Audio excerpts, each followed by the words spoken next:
BRS party ఆవిర్భావానికి రజతోత్సవ వేడుకలకు ఎల్కతుర్తి బహిరంగ సభ ముస్తాబవుతోంది. ఈ నేపథ్యంలో మరి ఎమ్మెల్సీ ఎంపీలు ఇద్దరు మహిళలు ఉన్నారు, వారితో మాట్లాడదాం. బీఆర్ఎస్ సీనియర్ నాయకులు.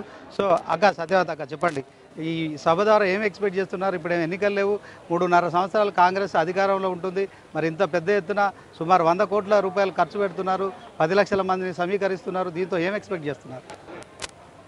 ముందుగా మీ మెగా 9 టీవీ ద్వారా రాష్ట్ర ప్రజలందరికీ హృదయపూర్వకంగా నమస్కారాలు, శుభాకాంక్షలు.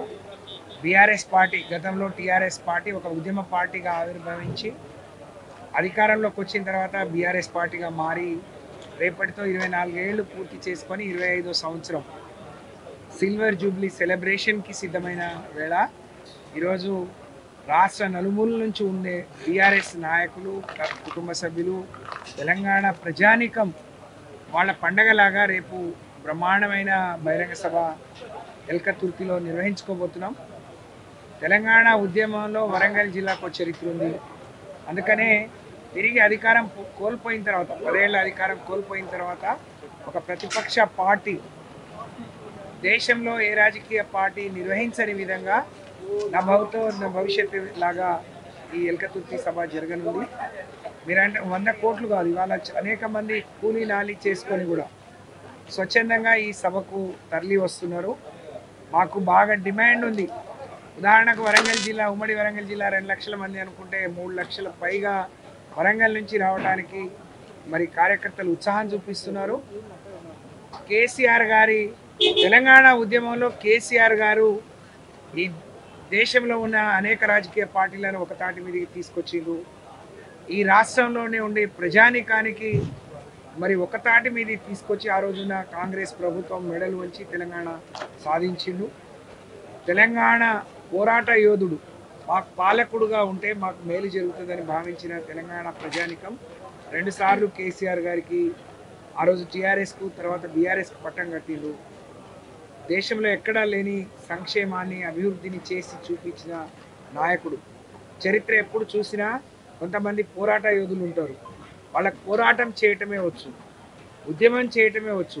ఉద్యమ నాయకుడు పాలకుడు కాలేడు అనుకునే మరి ఒక నానుడి నుంచి బ్రహ్మాండంగా ఉద్యమం ఎంత సమర్థవంతంగా చేసి అందరినీ ఏ విధంగా ఒక తాటి మీదకి తీసుకొచ్చి మరి తెలంగాణ ప్రజల కళను సాకారం చేసిందో, వచ్చిన తెలంగాణ, సాధించుకున్న తెలంగాణను కూడా అంతే గొప్పగా ఒక మనసు పెట్టి ఒక తండ్రి మనసుతో ఈ రాష్ట్రాన్ని మరి అభివృద్ధి చేసిన నాయకుడు కేసీఆర్. కాబట్టి కేసీఆర్ గారు మళ్ళీ చాలా రోజులకు ప్రజల మధ్యకు వస్తున్నారు. వాళ్ళ కేసీఆర్ గారిని చూడాలి, కేసీఆర్ గారు ఏం చెప్తే అది వినాలి అని చెప్పి కోట్లాది కన్నులు కేసీఆర్ సభ కోసం ఎదురు చూస్తున్నాయి. కేసీఆర్ రాక కోసం, కేసీఆర్ పిలుపు కోసం ఎదురు చూస్తున్నాయి. కాబట్టి దీని ద్వారా ప్రజల గొంతుకై ఆ రోజు ఎన్నికలప్పుడు అధికారమే పరమావధిగా అనేక తప్పుడు మాటలు చెప్పి తప్పుడు హామీలు ఇచ్చి అధికారంలోకి వచ్చిన కాంగ్రెస్ పార్టీ అవన్నీ నెరవేర్చడానికి మరి ప్రజల పక్షమై, ప్రజల గొంతుకై పోరాటం చేయాలని మీరు ఒక ధైర్యంతో వాళ్ళ ప్రశ్నించే ప్రతి ఒక్కరి మీద కేసులు పెట్టి ఇబ్బంది పెడుతున్నారు. నిన్న మొన్నటి వరకు మళ్ళీ కాళేశ్వరం మీద ఈ సభను చూసి కాంగ్రెస్ పార్టీ నాయకుల గుండెల్లో రైళ్లు పరిగెడుతున్నాయి. అందుకనే కేసీఆర్ గారి మీద కూడా మళ్ళీ కేసులో వచ్చిన సంవత్సరంన్నర తర్వాత ఏదో కొండను గుట్టను తవ్వి ఎలుకను పట్టినట్టు కేసు ఉన్నట్టు చెప్తా ఉన్నారు. మాకు ఎలాంటి భయం లేదు, అదిరేది లేదు, బెదిరేది లేదు. మీ మెడలు వంచి ఏ విధంగా ఆ రోజు తెలంగాణ సాధించుకున్నామో మీ మెడలు వంచి మరి మీరు ప్రజలకు ఇచ్చిన హామీలని నెరవేర్చడానికి మీ పక్కలో బెల్లంలాగా బీఆర్ఎస్ పార్టీ పనిచేస్తుంది. తిరిగి రాబోయే రోజుల్లో మేము వస్తాం. మీరు ఎలాంటి అధైర్యపడవద్దు, రైతులు ఆత్మహత్యలు చేసుకోవద్దు, గురుకుల విద్యార్థులకు అతిగతి లేని ఇవన్నీ ఇబ్బందులు పడవద్దు, మేము ఉన్నాము అనే ఒక ధైర్యాన్ని, నమ్మకాన్ని, విశ్వాసాన్ని రేపు ఈ సభ ద్వారా కేసీఆర్ ఇవ్వబోతున్నారు అని చెప్పి నేను ఈ సందర్భంగా తెలియజేస్తాను. సత్యవతి గారు, 14 ఏళ్ళు ఆయన ఉద్యమ నాయకుడిగా తెలంగాణ ప్రజలంతా కూడా ఆయన వెన్నట్టు నడిచారు. సో తెలంగాణ ప్రత్యేక రాష్ట్రం సాధించుకున్నాము. ఆ తర్వాత ఆయనను ముఖ్యమంత్రిగా ప్రజలు 2 సార్లు ఆశీర్వదించారు. అయితే అదే ప్రజలు ఇప్పుడు ప్రతిపక్షంలో ఉండాలని కూడా తీర్పిచ్చారు. ప్రతిపక్ష నాయకుడిగా ఆయన అసెంబ్లీకి రాకుండా గజ్వేల్ ఎమ్మెల్యేగా ఆయన గజ్వేల్కు వెళ్లకుండా ఇప్పుడు సంవత్సరంన్నర తర్వాత ప్రజల దగ్గరికి వచ్చి ఏం మాట్లాడతారు? ఈ అంశాలన్నీ ప్రజల్లో ఎలాంటి ప్రభావం చూపుతాయి అనుకుంటున్నారు? కేసీఆర్ గారు తీర్చిదిద్దిన సైనికులు 60 లక్షల మంది ఉన్నారు, బీఆర్ఎస్ పార్టీ సభ్యులు. కేసీఆర్ గారు ఓడిపోయిన తర్వాత ఆయనకు ప్రమాదం జరిగింది, ఆయన కొన్ని రోజులు రెస్ట్ తీసుకున్నారు, పార్లమెంట్ ఎన్నికల్లో కూడా ప్రచారం చేసిండు. వారు ఇప్పుడు ఉండేది ఎమ్మెల్యే కూడా ఉండడో కానీ ఆయన గజ్వేల్ మాత్రం ఆయన కాన్స్టిట్యున్సీలోనే ఉంటాడు, అక్కడ ఉండట్లేడు అని చెప్పడానికి లేదు. ఆయన ఒక కుడి భుజం ఒక ఎడమ భుజం. ఇవాళ కేటీఆర్ గారు వర్కింగ్ ప్రెసిడెంట్గా, హరీష్ రావు గారు, కవిత గారు, మేమందరం కూడా ఆయన సైనికులుగా ప్రజలకు ఏ ఆపద వచ్చినా ఏ కష్టం వచ్చినా మేము ఉన్నామనే ధైర్యం ఇవాళ ఉన్న ఈ ప్రభుత్వానికి, రేవంత్ రెడ్డి గారి ప్రభుత్వానికి మేమే సరిపోతాం. కేసీఆర్ గారు అవసరం లేదు. వారి ఆలోచన మేరకు, వారి సూచనల మేరకు, వారి డైరెక్షన్తో బ్రహ్మాండంగా ప్రజల కష్టాల్లో, ప్రజల ఇబ్బందుల్లో మేమందరం ఉన్నాం. ఏం చెప్తారు అని అంటే ఆయన కొంత బాధ ఉంటుంది. నేను ఇంత గొప్పగా ప్రజలందరూ నా బిడ్డలుగా నేను ముందుకు తీసుకెళ్ళిన క్రమంలో ఇలాంటి ఓటమి వచ్చింది. నేను ఎంత చెప్పినా ప్రజలు కొంత నమ్మిలు, ఇవాళ మోసపోయిలు, ఇప్పటికే మోసపోతున్నారు. వాళ్ళ పక్షాన పోరాడాలి అని చెప్పి వారు రావటం జరుగుతుంది. మీరు అధికారంలో ఉండి ఈ 15 నెలల్లో 50-60 సార్లు ఢిల్లీ వెళ్ళిండు. మీరు ఒరగబెట్టింది ఏంది, వారు రాకుండా చేయింది ఏంది, మీరు ఉండి చేసింది ఏందో ఒకసారి చెప్పాలని నేను డిమాండ్ చేస్తాను. ఓకే, నిన్న తాజాగా ఎన్డీఎస్ఏ రిపోర్ట్ వచ్చింది. కాళేశ్వరం ప్రాజెక్టులో ఏవైతే మీరు గోదావరి నదిపై నిర్మించిన, మీ హయాంలో నిర్మించిన ప్రాజెక్టులో లోపభూయిష్టంగా నిర్మాణం జరిగింది, ఇందులో అవినీతి జరిగిందని చెప్పి కూడా మరి కాంగ్రెస్ ప్రభుత్వం ఆరోపిస్తోంది. దీన్ని ఎట్లా చూస్తారు? ఇప్పుడు ఎన్డీఎస్ఏ దేశంలో అనేక ప్రాజెక్టులు కూలిపోయినా, ఇంత పెద్ద ప్రాజెక్ట్ అయినప్పుడు ఒక కాళేశ్వరం అంటే కేవలం మేడిగడ్డ 2 పిల్లర్లు కాదు. కాళేశ్వరం అంటే వేల పిల్లర్లు, అనేక బ్యారేజీలు, మరి అనేక మోటార్లు. అసలు అదొక అద్భుతం. దాన్ని Guinness book of world record ఎక్కింది. అనేక సంస్థలు దాన్ని కొనియాడినాయి. డిస్కవరీ ఛానల్ దాన్ని బ్రహ్మాండంగా ప్రచారం కూడా చేసింది. మేడిగడ్డను సాకుగా చూపించి, దాన్ని బూచిగా చూపించి కేసీఆర్ గారిని, అంటే కేసీఆర్ అంటే కాళేశ్వరం, కాళేశ్వరం అంటే కేసీఆర్. ఆయన రైతు నాయకుడు, రైతు బిడ్డ, రైతులకు నీళ్ళు ఇవ్వాలి, రైతులను ఆదుకోవాలి, రైతును రాజుగా నిలబెట్టాలని ఆయన చేసే ప్రయత్నంలో భాగమే మరి కాళేశ్వరం కట్టడం జరిగింది. దాన్ని ఒకటి బూచిగా చూపించి మీరు కేసు పెట్టాలి, ఇరికియాలని, అవినీతి జరిగిందంటే 15 నెలలైంది. ఎక్కడ అవినీతి జరిగింది, ఎక్కడ మరి ప్రతి లెక్క ప్రభుత్వం మీ చేతిలో ఉంది.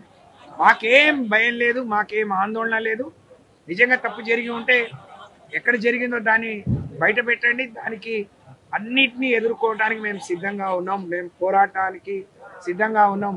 అనేక మంది ఆ రోజు కుట్రలు చేసినా, ఇబ్బంది పెట్టినా అందరినీ ఒకతాటి మీద తీసుకొచ్చి తెలంగాణ సాధించుకున్న నాయకుడు కేసీఆర్. ఇలాంటి నాటాకు చెప్పుళ్ళు చిన్న చిన్న రేవంత్ రెడ్డి లాంటి వాళ్ళు, లేకపోతే ఇంకెవరో మరి కేసీఆర్ రాజకీయ అనుభవం అంతా లేదు ఆయన వయసు. ఎవరో భయపెట్టాలని, ఇంకెవరో ఏదో చేయాలని చేసే ప్రయత్నం మీ మరి నక్క జిత్తుల్లాగానే ఉంటాయి తప్ప, మరి ఏనుగు పోతూ ఉంటుంది, కుక్కలు నక్కలు మురుగుతూ ఉంటాయి, దాన్ని పట్టించుకునే అవసరం లేదు. నిజంగా ఎవరైనా తప్పు చేసి ఉంటే, కేసీఆర్ గారు ఒక ముఖ్యమంత్రి, ఒక డైరెక్షన్ ఇస్తే అధికారులా పనిచేస్తారు. రేవంత్ రెడ్డి కడతారా, అధికారులు కడతారా? కాబట్టి మేము అందులో దోషిగా తెలిస్తే అది రాజకీయ కుట్ర తప్ప వేరే కాదు. ఇదే కాళేశ్వరం కూలిపోవాలి, కేసీఆర్ని బదనాం చేయాలని సంవత్సరంన్నరగా ఎదురు చూస్తున్నారు. రాష్ట్రం మాకు కావాలని అనేక మంది పోరాటం చేసిండ్రు. 2001లో పుట్టిన కేసీఆర్ గారిని కూడా గతంలో నాయకుల్లాగా ఎక్కడైనా మరి వారు కూడా ఆగిపోతారు అని చెప్పి అనుకున్నారు. కానీ ఒక దశ వచ్చిన తర్వాత కేసీఆర్ తప్ప రాష్ట్రాన్ని ఎవరు సాధించలేరు అని చెప్పి ఆయనకు ప్రజలందరూ మద్దతు ఇవ్వడం ద్వారా మేము తెలంగాణ సాధించుకున్నాం. అప్పుడు ఒక ఉద్యమ పార్టీ, ఇవాళ ఒక రాజకీయ పార్టీ. ఒక రాజకీయ పార్టీగా మా పార్టీ మనుగడ, మా కార్యకర్తల మనుగడ, తెలంగాణ ప్రజల ఆకాంక్ష మేరకు ఈరోజు ఈ సభ నిర్వహిస్తున్నాం. దానికి లక్షలాదికి వస్తున్నారు, కోట్ల రూపాయలు ఖర్చు పెడుతున్నారు అని అంటే మీకు డబ్బులు కనిపిస్తాయి, అవినీతి కనిపిస్తుంది, మీరు చేసే పని అదే కాబట్టి. కానీ ఇవాళ చాలామంది స్వచ్ఛందంగా వస్తున్నారు, చాలామంది కూలీ నాలి చేసుకొని వస్తున్నారు, అనేక మంది బండ్లు కట్టుకొని వస్తున్నారు, అనేక మంది పాదయాత్రల ద్వారా వస్తున్నారు. మేము ఎవరికేం చేయట్లేము, ట్రాన్స్పోర్ట్ మాత్రం అందరికి ఇచ్చాం. అది మా పార్టీ లెక్కల్లో నుంచి బేజాప్తా పార్టీ పైసల నుంచి పార్టీకి వచ్చిన మాకు చందాల నుంచి మాత్రమే ఇస్తున్నాం. మేము ఎవరిని చందాలు అడగలే, ఎవరి ప్రైవేట్ వాళ్ళ దగ్గర రూపాయి తీసుకోలేదు. కానీ మీకేదొచ్చినా మీరు దోచుకోవడం దాచుకోవడమే పనిగా పెట్టుకున్నారు కేసీఆర్. నేను అనుకుంటా, నేను వారి నుంచి దగ్గర నుంచి చూశాను. కేసీఆర్ గారు 1 కోటి రూపాయలు చూసి ఉంటాడో, ముట్టుకొని ఉంటాడో, చూసి ఉంటాడో ఉండడో. ఆయనకు పైసల మీద ఆశ ఉండదు, పదవి మీద ఆశ ఉండదు. అనేక త్యాగాలు చేసి అనేకసార్లు రాజీనామా చేసి తెలంగాణ సాధించిన నాయకుడు కేసీఆర్. కాబట్టి కేసీఆర్ మీద ఎవరికి కేసీఆర్ పదవుల మీదనో వేరే దీని మీద ఆయన తెలంగాణ సాధించడం కంటే ఆయనకు వచ్చిన గొప్ప పేరు ఇంకా దేంట్లో రాదు. ఆయన చరిత్రలో ఉండిపోతారు. కాబట్టి ప్రతిపక్షాలు చేసే విమర్శలకు సమాధానం చెప్పాల్సిన అవసరం లేదు. మా కార్యకర్తలకు ప్రజలకు మాత్రం మేము జవాబుదారీగా ఉంటామని చెప్పి తెలియజేస్తాం. సత్యవతి గారు, ఇంకొక విషయం, మీ సహచార ఎమ్మెల్సీ కేసీఆర్ కూతురు కవిత జైలుకి వెళ్ళాను లిక్కర్ కేసులో, దాన్ని ఎట్లా చూస్తారు?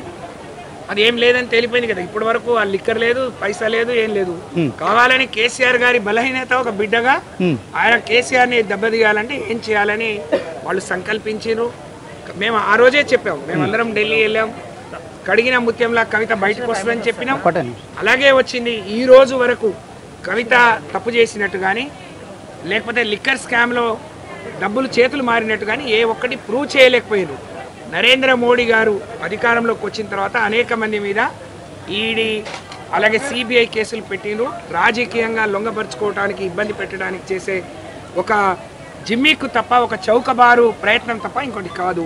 కాబట్టి కవిత గారి వాళ్ళు బ్రహ్మాండంగా ప్రజా జీవితంలో వచ్చి ప్రజల కోసం పోరాటం చేసే ఒక మంచి నాయకురాలు. కాబట్టి దాని గురించి ఎంత తక్కువ మాట్లాడితే అంత మంచిదని